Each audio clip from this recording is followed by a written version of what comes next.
వీక్షకులకు స్వాగతం, నమస్కారం. నారా లోకేష్ ఆయన కార్యకర్తల సంక్షేమ నిధి మొదలుపెట్టి కార్యకర్తల గుండెలో స్థానం సంపాదించుకున్నాడు. యువగణం పాదయాత్ర చేపట్టి ప్రజల మనసు దోచుకున్నాడు. ఇవాళ జాతీయ రాజకీయాల్లో చర్చగా మారాడు. నారా లోకేష్ జాతీయ రాజకీయాల్లో ఎమర్జ్ అయ్యే పరిస్థితి ఉందా, అవకాశం ఉందా? నారా చంద్రబాబు నాయుడు గారిని మరిపించి ఆ స్థాయిలో రాజకీయాలు, అభివృద్ధి, సంక్షేమం చేయగలుగుతాడా? తెలుసుకునే ప్రయత్నం చేద్దాం. విశ్లేషించడానికి, వివరించడానికి మనతో పాటు ఉన్నారు సీనియర్ జర్నలిస్ట్ సత్యమూర్తి గారు. వారిని అడిగి మరిన్ని విశేషాలు తెలుసుకుందాం. సార్ నమస్తే. నమస్కారం. నారా లోకేష్ రాష్ట్రంలో ప్రజలతో, పార్టీ నాయకులు, కేడర్తో ఎమర్జ్ అయిన తీరు, అలాగే దేశ రాజకీయాల్లో ఎమర్జ్ అవుతున్న తీరు, ప్రధానమంత్రి నరేంద్ర మోదీ గారు లోకేష్ పట్ల చూపుతున్న ప్రత్యేక అభిమానం ఎట్లా చూస్తారు, ఎట్లా విశ్లేషిస్తారు? తెలుగుదేశం పార్టీ పుట్టిన తర్వాత ఒక్కసారి మాత్రమే గెలిచిన మంగళగిరి సీట్నే లోకేష్ గారు ఎన్నుకోవటం గల కారణం ఏంటంటారు? జగన్మోహన్ రెడ్డి పార్టీ లోకేష్ని ఏ రకంగా టార్గెట్ చేసిందో మనం చూసాం. ఆయన్ని అంతలా టార్గెట్ చేయాల్సిన అవసరం ఏంటి? ఒకవేళ లోకేష్ని ప్రధానమంత్రి నరేంద్ర మోదీ గారు దేశ రాజకీయాల్లో పాల్గొనమని ఢిల్లీ రమ్మని కోరితే లోకేష్ ఏ మార్గాన్ని ఎంచుకునే అవకాశం ఉందంటారు? అంటే నారా లోకేష్ మొదటి నుంచి కూడా చాలా పట్టుదల కలిగిన వ్యక్తి. ఆయన రాజకీయాల్లోకి రావటం, ఆయన రాజకీయాల్లోకి వచ్చిన తర్వాత తెలుగుదేశం పార్టీ కార్యకర్తల గురించి ఆయన తీసుకున్న శ్రద్ధ, ఇవన్నీ కూడా ఆయన అంటే రాజకీయ భవిష్యత్తు వెతుక్కోవటం కాదు, తెలుగుదేశం పార్టీకి భవిష్యత్తు ఇవ్వటానికి వచ్చిన నాయకుడు అనేది ఇప్పటికే ఎస్టాబ్లిష్ అయింది. ఆయన రాజకీయ భవిష్యత్తు వెతుక్కోవటం కాదు ఇక్కడ సమస్య. చాలామంది ఏం చేశారు అంటే లోకేష్ ఆయన తీసుకుంటున్న చర్యలు, ఆయన తీసుకుంటున్న నిర్ణయాలు, పార్టీ కార్యకర్తల్ని ఆయన నడిపిస్తున్న తీరు చూసి ముఖ్యంగా జగన్మోహన్ రెడ్డి లాంటి వాళ్ళు లోకేష్ మీద అసూయ పెంచుకున్నారు. ఒక రకమైన క్యాంపెయిన్ స్టార్ట్ చేసి లోకేష్ని చిన్న చూపు చూసే విధంగా ప్రచారం చేశారు. ఇదంతా ఎందుకు జరిగింది అంటే అసలు బేసిక్గా నారా లోకేష్లో అంత పొటెన్షియాలిటీ లేకపోతే ఈ జగన్మోహన్ రెడ్డి లాంటి వాళ్ళు అంత కాన్సన్ట్రేట్ చేయరు. ఆయనలో ఒక పొటెన్షియల్ లీడర్ ఉన్నాడని తెలుసు కాబట్టి లోకేష్ని కొంచెం చిన్నబుచ్చితే మనం షైన్ అవ్వచ్చు అన్న ఉద్దేశంతో జగన్మోహన్ రెడ్డి లోకేష్ని టార్గెట్ చేసుకున్నాడు. లోకేష్ని ఎప్పుడైతే జగన్మోహన్ రెడ్డి టార్గెట్ చేసుకున్నాడో లోకేష్ ఆయన కూడా జగన్మోహన్ రెడ్డిని టార్గెట్ చేసుకొని ఉన్నట్టయితే ఈ రోజున లోకేష్కి ఇంత అప్లాజ్ వచ్చేది కాదు. లోకేష్ ఎప్పుడూ కూడా తెలుగుదేశం పార్టీ కార్యకర్తని దృష్టిలో పెట్టుకొని పనిచేశాడు తప్ప జగన్మోహన్ రెడ్డిని దృష్టిలో పెట్టుకొని నిర్ణయాలు తీసుకోలేదు. ఇది లోకేష్ సక్సెస్ కారణం. ఎప్పుడైనా సరే, ఎవరైనా సరే, ఇదిగో బలానా వాడు ప్రత్యర్థి అని ఆలోచించి నిర్ణయాలు తీసుకుంటే తప్పు అవుతాయి. నేను చేయాల్సిన పని ఇది, ఈ పని నేనే చెయ్యాలి అని డిసైడ్ చేసుకుంటారో వాళ్ళు నాయకులు అవుతారు. ఒక నాయకుడినో లేకపోతే ఒక పార్టీనో టార్గెట్ చేసుకొని చేసేవాడు ఒక చిన్న రాజకీయ నాయకుడో లేకపోతే ఒక బిజినెస్ మెన్ అవుతాడు తప్ప రాజనీతిజ్ఞుడు కాలేడు.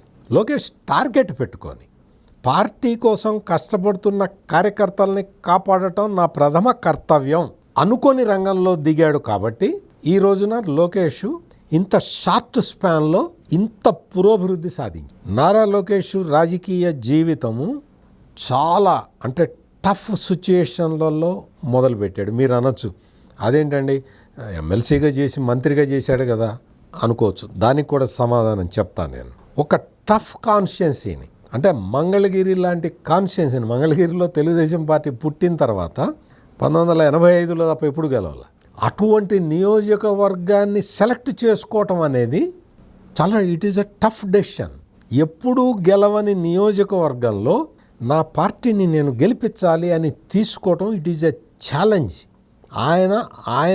ఆయన పెట్టుకున్న ఛాలెంజ్.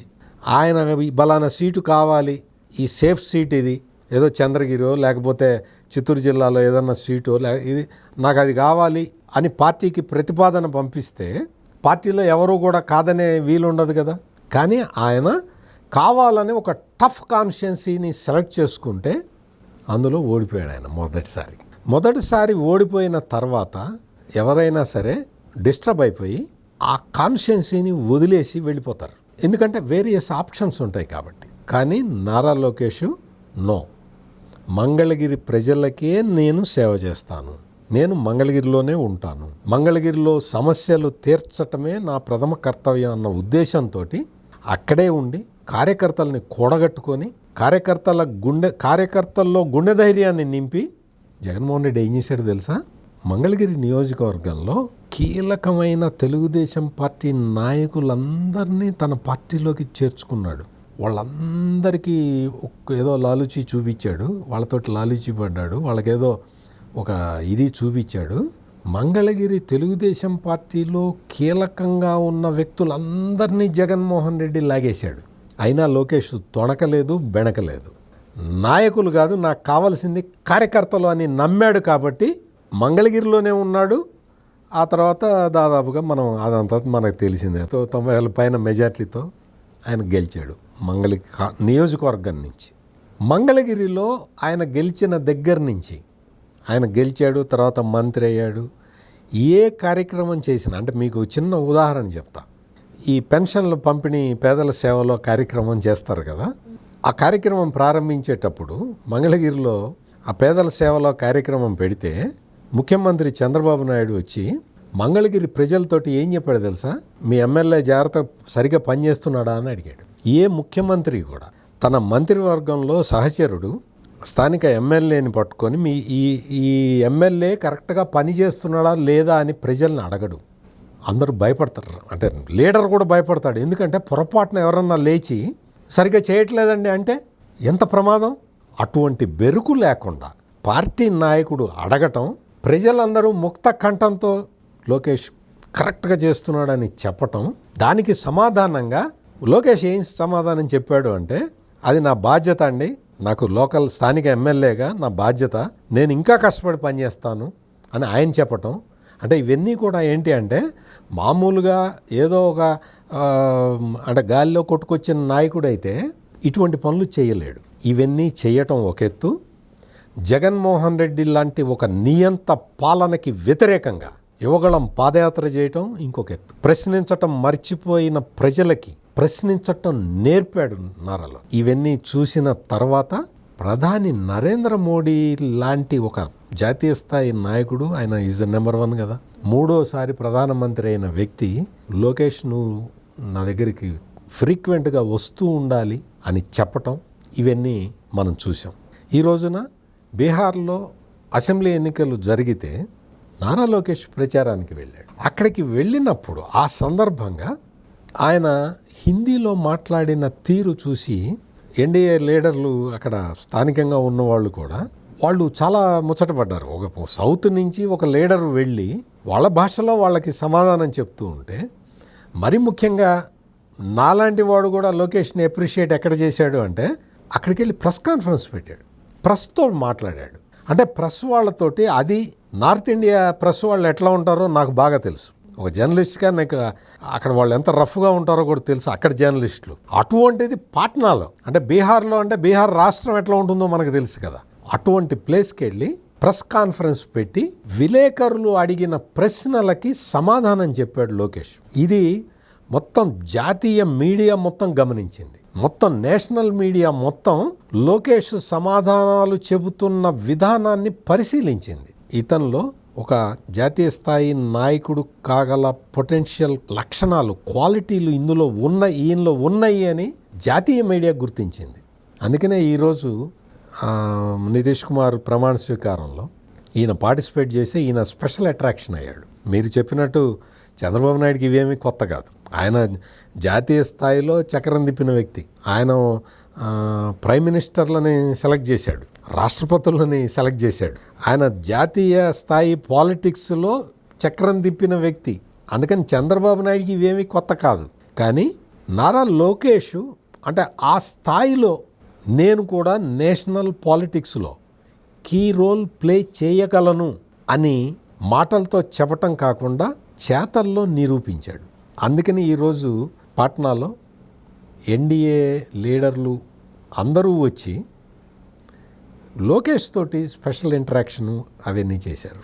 ఇది అంటే రాష్ట్ర స్థాయిలో, అంటే స్టేట్ లెవెల్లో, ఆంధ్రప్రదేశ్ రాష్ట్రంలో ఈ జగన్మోహన్ రెడ్డి మీద నారా లోకేష్ చేసిన పోరాటం, అది దీనికి అంటే బేస్ లాంటిది. అంటే ఒక లీడర్షిప్ క్వాలిటీని ఎప్పుడు అవసరమో అప్పుడు ప్రదర్శించటం అనే ఒక అద్భుతమైన లక్షణాన్ని నారా లోకేష్ పుణికి పుచ్చుకున్నాడు. కాబట్టి అసలు నిరంకుశ పాలన కదా జగన్మోహన్ రెడ్డిది, నిరంకుశ పాలన కదా.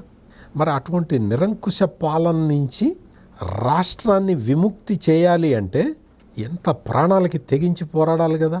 తెలుగుదేశం పార్టీ కార్యకర్తలందరూ అదే పని చేశారు కదా. మరి అటువంటి కార్యకర్తలు ఉన్న పార్టీకి నాయకుడుగా మరి లీడర్ కూడా అదే పని చేయాలి కదా. మనం చూసాం చంద్రబాబు నాయుడిని జగన్మోహన్ రెడ్డి ఎటువంటి సెక్యూరిటీ కూడా లేకుండా అడవుల్లో చీకట్లో 6 కిలోమీటర్లు నడిపించాడు. చంద్రబాబు నాయుడు 6 కిలోమీటర్లు కాదు 160 కిలోమీటర్లైనా నేను నడుస్తాను తప్ప నీకు లొంగను, నేను తిరిగి వెళ్ళను అని చెప్పి ఆయన మరి 6 కిలోమీటర్లు నడుచుకుంటూ వెళ్ళాడు చీకట్లో అర్ధరాత్రి పూట.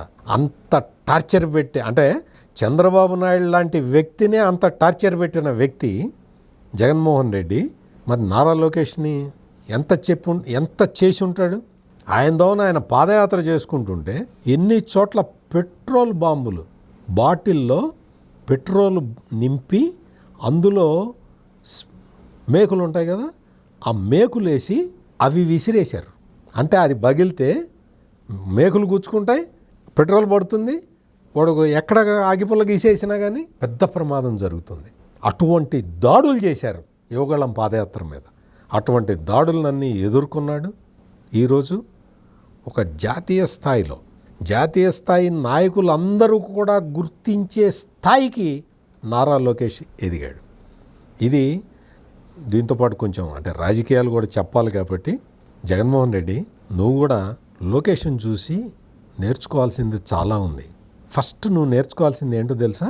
నీ సేఫ్ కాన్షియన్సీ అని నువ్వు భావిస్తున్న పులివెందుల్ని వదిలేసి వేరే నియోజకవర్గం నుంచి పోటీ చేసి నువ్వు గెలిచి అప్పుడు నువ్వు నారా లోకేష్కి సవాల్ విసురు. నువ్వు నీ సేఫ్ ప్లేస్లో నీ తండ్రి దగ్గర నుంచి నీ బాబాయ్ అంటే ఇప్పుడు లేడనుకో, వేసేశారు కదా, అటువంటి పులివెందుల కాన్షియన్సీలో నేను గెలుస్తా, నాకు అసలు ఓటమి లేదు అని చెప్పుకోవటం కాదు.